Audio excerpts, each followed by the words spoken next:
2024년도 마지막 날 인사를 드려보고 있는 크립토마토입니다. 오늘의 장세 미국 증시는 일제히 하락, 달러 같은 경우는 큰 변동사항이 없는데요. 사실 미국 같은 경우는 내일이 2024년 마지막 장이라고 볼 수가 있겠습니다.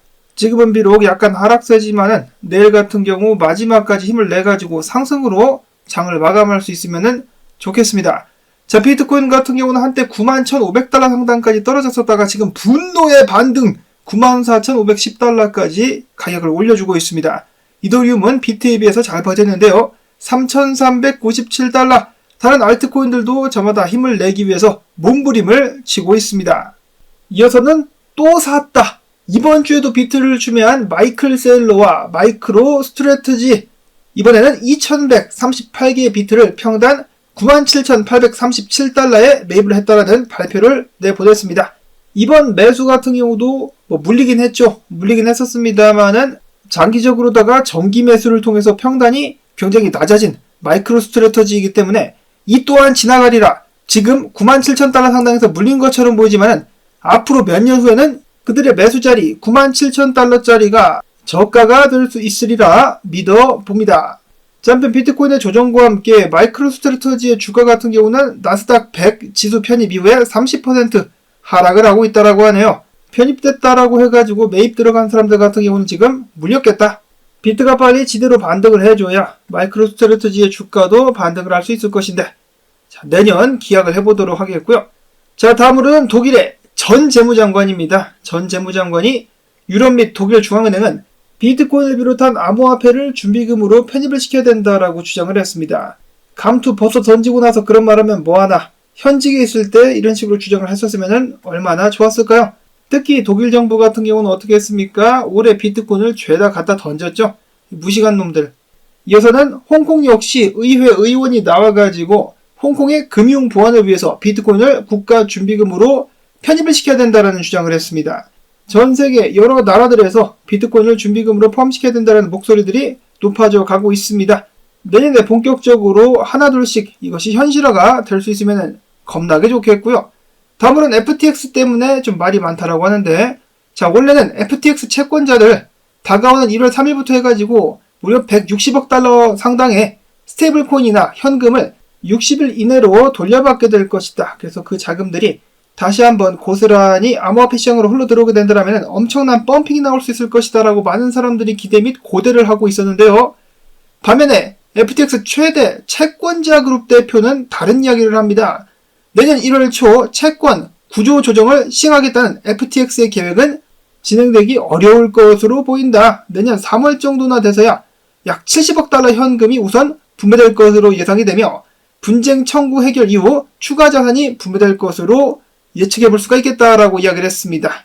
자, 이 부분 역시 예상이지 확정은 아니기 때문에 누구 말이 맞을지 좀 더 기다려 봐야 될 것 같은데, 당연히 암호화폐 투자자들이야 1월 초부터 해가지고 1월 3일부터 해가지고 자금이 풀리는 것을 기대를 해보고 있겠죠. 저도 마찬가지고.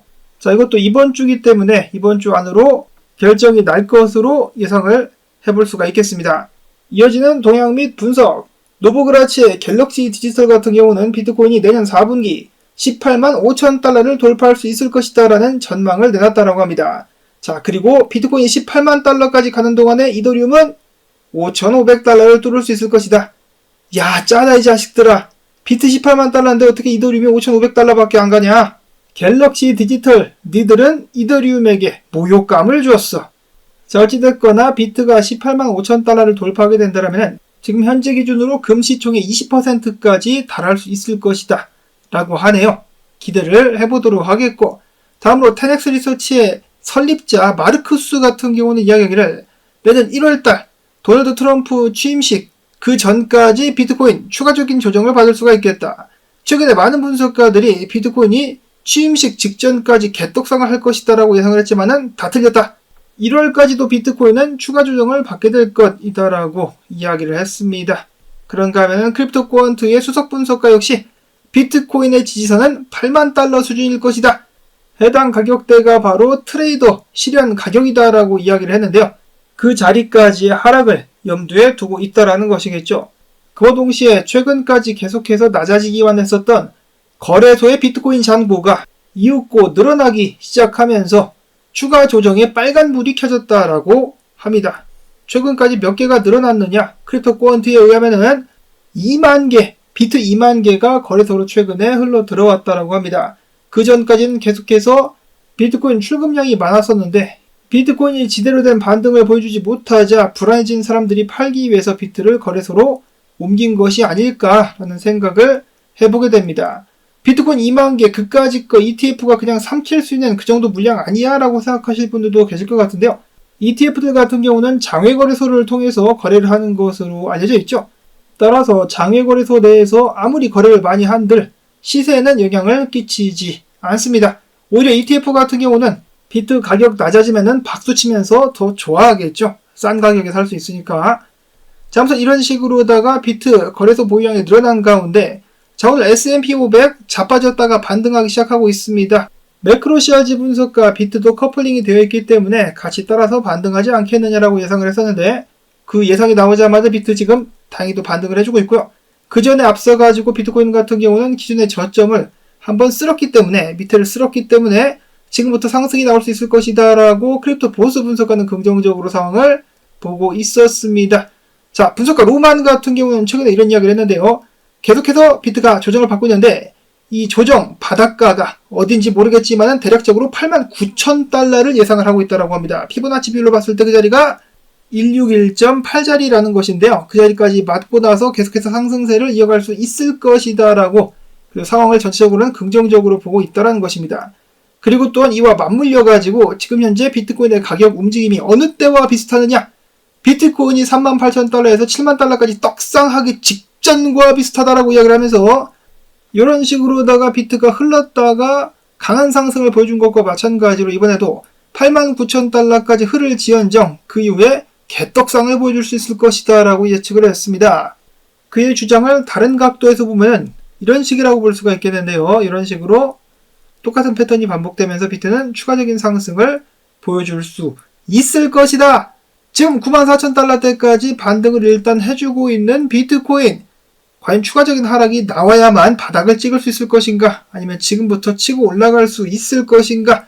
이번 조정을 예상하며 이 자리부터 숏을 치기 시작했었던 비트코인 하베베 분석가 같은 경우는 89,000에서 92,000달러 사이에서 바닥을 찍을 수가 있겠으며 지금 당장 떡상을 시작하더라도 이상하지 않을 것이다 라고 이야기를 했습니다.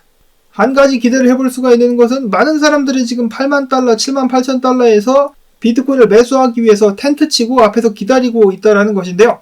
그래도 그 자리까지는 안 줄 것 같다. 왜냐? 세력이니까 안 주지 않을까? 줄 듯 말 듯 하면서 말아 올려가지고 비트코인 가격을 높이 올려버리면서 기다렸던 사람들은 더욱더 높은 가격에서 비트코인을 사게 만드는 그런 시나리오가 펼쳐지게 되지 않을까라고 예상을 한번 해봅니다. 다음으로는 이더리움인데요. 크립토 배트맨 이더리움 같은 경우 약간의 반등 후에 추가적인 하락이 나오면서 바닥을 찍고 나서 상승을 하지 않겠느냐. 그러려면은 지금 반등하고 있는 비트코인 역시 한 번 더 크게 내려와 줘야 되겠죠. 그렇기 때문에 이런 분석과 비슷하다라고도 볼 수가 있겠습니다. 아다리가 맞는다. 다음으로 LG 분석가 같은 경우는 만약에 수위가 3달러 90센트 혹은 3달러 80센트까지 내려오게 된다면 그 자리부터 반등을 한번 노려봄직하다라고 이야기를 했습니다. 하락했다가 해당 추세를 지켜주는 것을 보고 지지가 되는지를 보고 그때 들어가면 된다라는 것이겠죠. 다음으로는 알솔 헤이즈도 겁나게 좋아한다라고 알려진 탈중앙화 거래소 하이퍼 리퀴드입니다. 해당 거래소 같은 경우는 최근에 스테이킹 기능을 출시를 했다라고 하는데요. 해당 소식과 함께 하이퍼 가격이 40% 이상 급등하기도 했었습니다. 올해 같은 경우도 여러 탈중앙화된 거래소들이 선보이긴 했었는데 큰 성공은 거두지 못한 것 같은데요. 하이퍼 리퀴드는 뭔가 다른 점을 보여줄 수 있을 것인지. 이어서는 내년 트렌드 중에 가장 주목받는 분야죠. AI 에이전트. 눈치 빠른 회사들 같은 경우는 벌써부터 관련된 발표를 하고 있습니다. 그 중에 하나가 제레브로라고 하는데요. 해당 프로젝트의 설립자 제프 유, 중국인입니다. 언제나 그렇듯이 중국인들이 설치고 있는데 그가 해당 발표를 하자마자 코인 가격 당연히 떡상을 시작했다라고 합니다. 그러면 당연히 또 조만간에 저스틴 선도 나와가지고 AI 에이전트 툴을 통해서 어쩌고 저쩌고 하게 되지 않을까라는 예상을 한번 해보면서 2024년도 마지막 날 여러분들 수고 굉장히 많으셨습니다. 저도 올해 여러분들 덕분에 또 다른 한 해를 유튜버로서 살아남을 수가 있었습니다. 도와주시고 또 응원해주신 분들 진심으로 감사드린다는 말씀 전하면서 내년에는 정말로 다 함께 졸업하는 한 해가 될 수 있기를 바라봅니다. 자, 그러면 저는 2025년도에 여러분들께 인사를 드리도록 하겠습니다. 여러분들 모두 새해 복 많이 받으시기를 바랍니다.